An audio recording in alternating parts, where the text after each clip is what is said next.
యేసుక్రీస్తునందు అత్యంత ప్రియమైన ప్రేక్షకులకు క్రీస్తు యేసు శుభనామమున హృదయపూర్వక వందనాలు తెలియజేస్తున్నాను. అందరూ బాగున్నారు కదండి. ప్రభు యొక్క మహాకృపను బట్టి మరి యొక్క పర్యాయం వాక్యాన్ని ధ్యానించే గొప్ప భాగ్యాన్ని ప్రభు ఇచ్చినందుకై నేను దేవుని స్తుతిస్తున్నాను. ఈ 40 దినాలు కూడా ఉపవాసాలు ఉండి ప్రార్థన చేసి దేవుని సన్నిధిలో ఆసక్తితో కనిపెట్టిన మిమ్మల్ని అందరినీ బట్టి నేను అభినందిస్తూ ప్రభువుని స్తుతిస్తున్నాను. 40 రోజులు లెంట్ చేయాలా వద్దా అనేది ప్రక్కన పెడితే 40 దినాలు ప్రభువుతో గడపడం అనేది గొప్ప అనుభవం. ప్రభు సన్నిధికి రావడం అనేది ఆశీర్వాదం. కనుక మనం అన్నీ కూడా సాకులు వెతుకుతుంటాం, ఇది చేయొచ్చా చేయకూడదని. నా వరకు నా ఉద్దేశం అయితే ప్రభువుకి మనల్ని సమీపింపజేసే ప్రతి మంచి కార్యం కూడా శ్రేష్టమైనది. అందుకే ప్రార్థించిన వారికి, ఉపవాసం ఉన్న వారికి అందరినీ ప్రభువుని బట్టి నేను స్తుతిస్తూ వారిని అభినందిస్తున్నాను. అయితే మనం ఈ ఆదివారం వరకు ఈ యొక్క లెంట్ సీజన్ ముగించుకొని హోలీ వీక్లోకి వచ్చాం. ప్యాషన్ వీక్ అంటారు, హోలీ వీక్. ఈ పరిశుద్ధ వారంలో ప్రభు అయినటువంటి యేసుక్రీస్తు చేసినటువంటి కార్యాలను ఒక్కొక్కటిగా ఈ వారం అంతా మీ ముందుంచాలని ఆశపడుతున్నాను. యేసు ప్రభు మట్టల ఆదివారం నాడు యెరూషలేము దేవాలయంలోకి ప్రవేశించిన తరువాత అక్కడ యేసు ప్రభు కలిగిన అనుభూతులను గురించి నిన్నటి దినం మీతో నేను పంచుకున్నాను. అయితే ఈ దినమందు మరలా మీకు జ్ఞాపకం చేస్తున్నా. యేసు ప్రభు ఆ ప్రాంతంలోకి వచ్చినప్పుడు యేసు ప్రభు సంతోషించాడు, ఆవేదన చెందాడు, ఆగ్రహించాడు.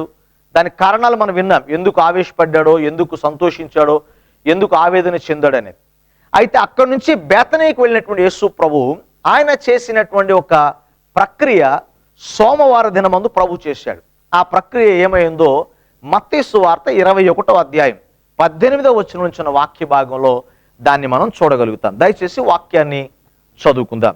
మత్తయి సువార్త 21వ అధ్యాయం 18వ వచనం నుండి. ఉదయమందు పట్టణమునకు మరల వెళ్ళుచుండగా ఆయన ఆకలిగొనెను.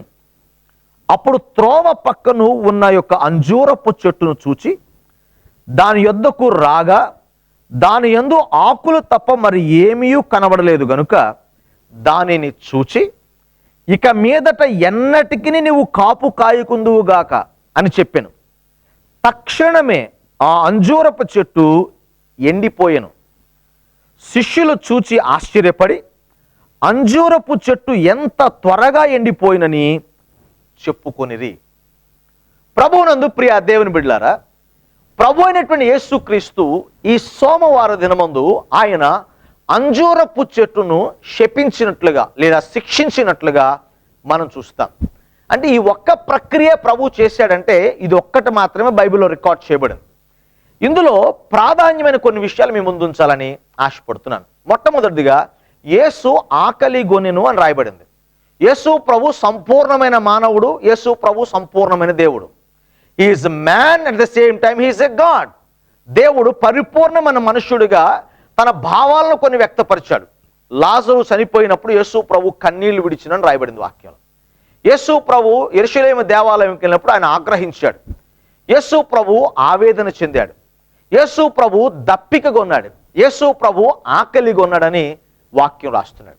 కనుక యేసు ప్రభు కేవలము దేవుడై ఉన్న మాత్రమే కాదు, కానీ ఆయన మనుషుడిగా వచ్చి మనుష్యుడు అనుభవించినటువంటి వేదనలన్నీ కూడా ప్రభు అనుభవించాడు. అందుకనే యేసు ప్రభు నేను మీకు మాదిరిగా ఉన్నానన్నాడు.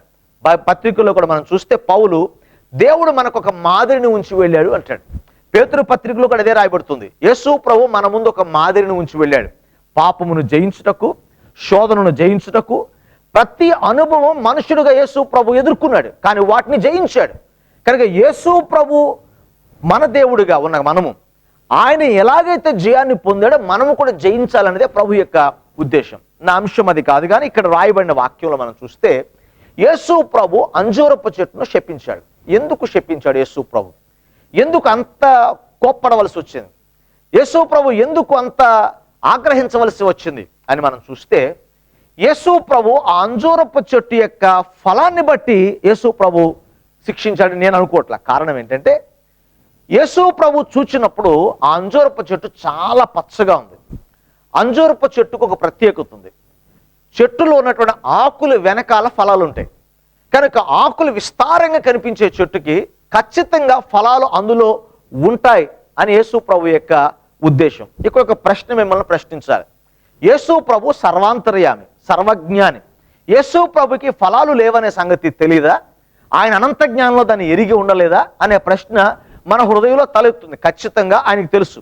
ఆయనకి తెలియక అక్కడికి వెళ్ళారని కాదు, కానీ ప్రభు యొక్క వాక్యంలో ఆయన చెప్పిన ప్రతి ఉపమానం, ఆయన చేసిన ప్రతి ప్రక్రియ కూడా మనకు ఒక పాఠాన్ని నేర్పించడానికి, మనకు ఒక అంశాన్ని ప్రభు తెలియచేయడానికి, తన మనస్సును, తన ఉద్దేశాలను మనకు తెలియచేయటం కోసం యేసు ప్రభు ప్రతి విధమైన కార్యాలను బైబిల్ గ్రంథంలో పొందుపరిచాడు.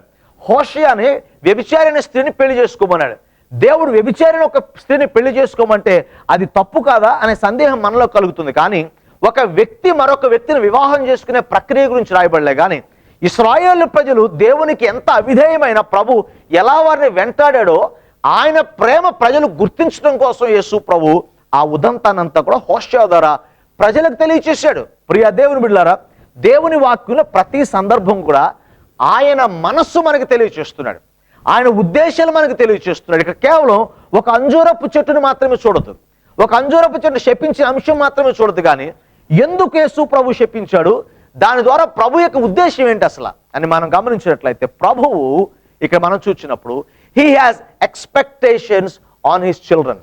తన ప్రియమైన పిల్లలైన మన మీద దేవుడు కొన్ని ఆశలు, కొన్ని ఆలోచనలు కలిగిన వారిగా ఉన్నారు. మనం మారు మనసు పొందేసామని చెప్పి చాలా సంతోషిస్తాం, ప్రార్థనకి వెళ్తాం, గుడికి వెళ్తాం, ఇంటికి వచ్చేస్తాం. కానీ బైబిల్లో ఉన్న మరొక మాట మర్చిపోతాం. మారు మనస్సునకు తగిన ఫలమును మీరు ఫలించండి. మారు మనస్సు పొందాలనేది ప్రభు యొక్క కోరిక. మారు మనస్సు పొందినవాడు మారు మనస్సునకు తగిన ఫలాలు పొందాలనేది ప్రభు యొక్క ఆశ. కానీ అక్కడ అంజూరపు చెట్టు ఉందంటే సరిపోదు, చెట్టు ఉంటే ఆ చెట్టు ఖచ్చితంగా ఫలాలు ఉండాలి. యెషయా గ్రంథములో రాయబడింది, యేసు ప్రభు ఒక చెట్టు ఫలింపజేయడం కోసం ఎంత ప్రయాసపడ్డాడు రాస్తాడు. అక్కడ రాళ్లను ఏరాను, బురుజును కట్టించాను, ఆ యొక్క నేలంతటిని మంచి నేలగా చేశాను, మంచి స్థానంలో దాన్ని ఉంచాను. కానీ అది కారు ద్రాక్షలు కాసింది, కొన్ని ద్రాక్షలు కాయకుండానే మిగిలిపోయాయి. కానీ దేవుడు మనం నియమించాడు, తన రక్తంలో కడిగి తన పిల్లలుగా చేసింది మనం ఫలించాలని.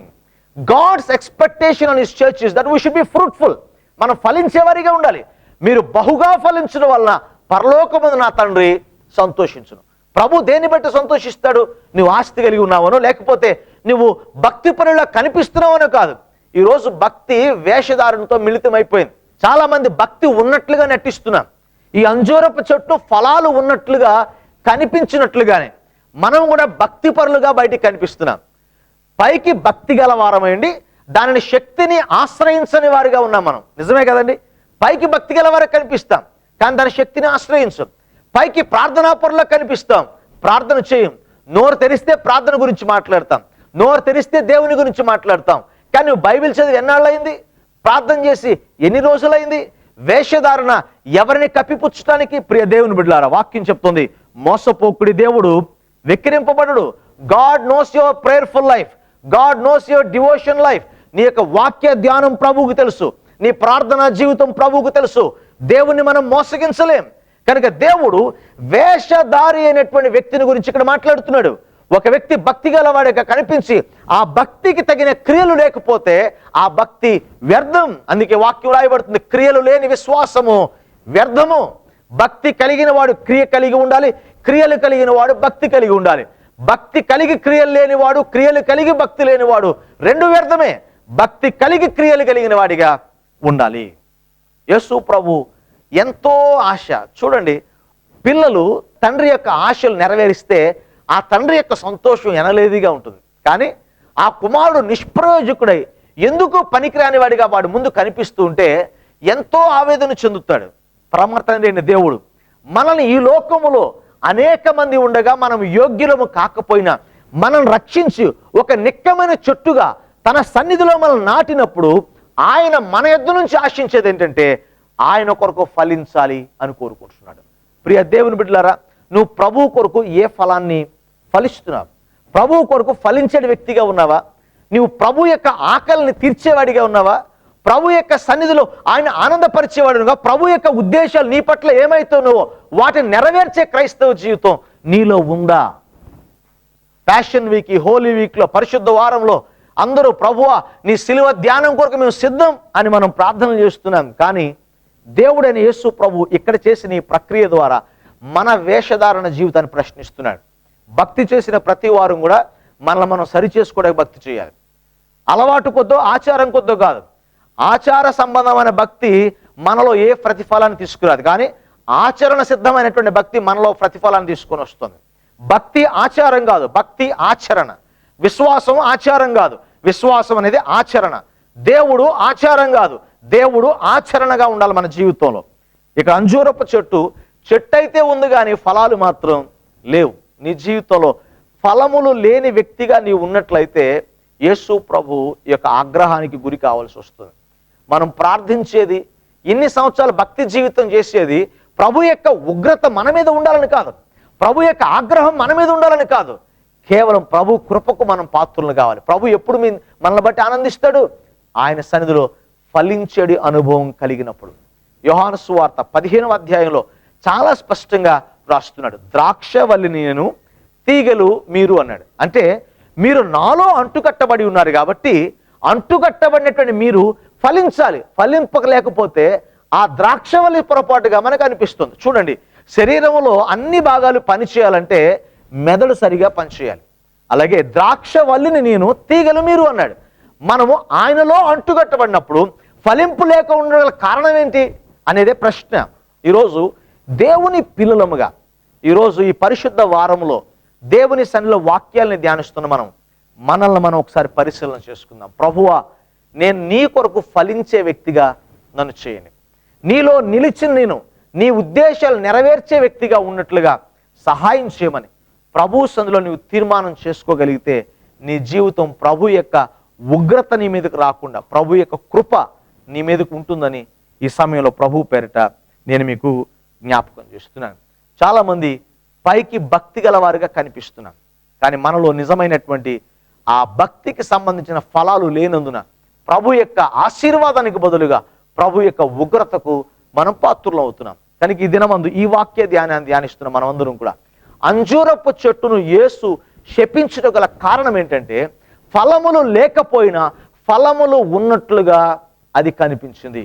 అలాగే ఈ దినమందు దేవుని యొక్క ఆశీర్వాదాన్ని కాక ఉగ్రతకు మనం పాత్రలు అవ్వాలి అంటే ఇలాంటి అనుభవం కలిగి ఉండాలి. కానీ ఉగ్రత పొందటానికి మనము ప్రయాసపడవలసిన పని లేదు, కానీ ఉగ్రత నుంచి తప్పించుకోవడానికి మనం ప్రయాసపడాలంటే నీ భక్తి జీవితాల్లో ప్రభువు కోరుకునే ఫలములు నీ జీవితంలో కలిగి ఉండాలి. ఆత్మ ఫలమును ఫలించేవాడిగా నీవు ఉండాలి. ప్రభువు యొక్క ఉద్దేశాలు నెరవేర్చేవాడిగా ఉండాలి. దేవుడు ఎందుకు నిన్ను బ్రతికించాడు, ఎందుకు రక్షించాడు, నేను ఎంత అంతగా వృద్ధిపరిచాడో ఎరిగి ప్రభువు ఉద్దేశాలు నెరవేర్చడానికి నీవు తీర్మానం చేసుకోగలిగితే దేవుడు నీ జీవితాన్ని అనేకులకు ఆశీర్వాదకరంగా ఉంచుతాడు, అనేకులకు దీవెనకరంగా ఉంచుతాడు. ఈ పరిశుద్ధ వారపు వాక్య ధ్యానాలను ధ్యానిస్తున్న మనమందరం కూడా మనల్ని మనం సరిచేసుకుందాం. పరిశుద్ధపరచమని ప్రభువుని అడుగుదాం. ఫలించే వ్యక్తిగా నన్ను చేయి ప్రభువా, ఫలములు లేని వ్యక్తిగా కాక ఫలములు కలిగిన వ్యక్తిగా నేను ఉన్నట్లుగా సహాయం చేయమని ప్రభువుని అడుగుదాం. ప్రభు తప్పక సహాయం చేస్తాడు. అట్టి కృప పరిశుద్ధాత్మ దేవుడు మనకు దయచేసి నడిపించును కాక. ఆమేన్. దయచేసి తలలు ఉంచండి, కన్నులు మూసుకునండి. మీ కొరకు ప్రార్థన చేస్తాను. ప్రభు ప్రార్థన ఆలకించువాడు, ప్రభు నమ్మదగినవాడు. మీ జీవితంలో ఏ అవసరం ఉన్నా ప్రభు సన్నిధిలో విశ్వాసంతో నాతో ఏకీవించండి. ప్రభు తప్పక సహాయం చేసే దేవుడు. మీ ప్రార్థన అవసరాలు మాకు తెలియచేయండి, మీ కొరకు మేము ప్రార్థన చేస్తాం. నమ్మదగిన దేవుడు మన పక్షంగా కార్యాలు చేస్తాడు. విశ్వసిస్తున్నారు కదా? విశ్వసిస్తే నాతో ఏకీవించండి, ప్రార్థన చేయండి.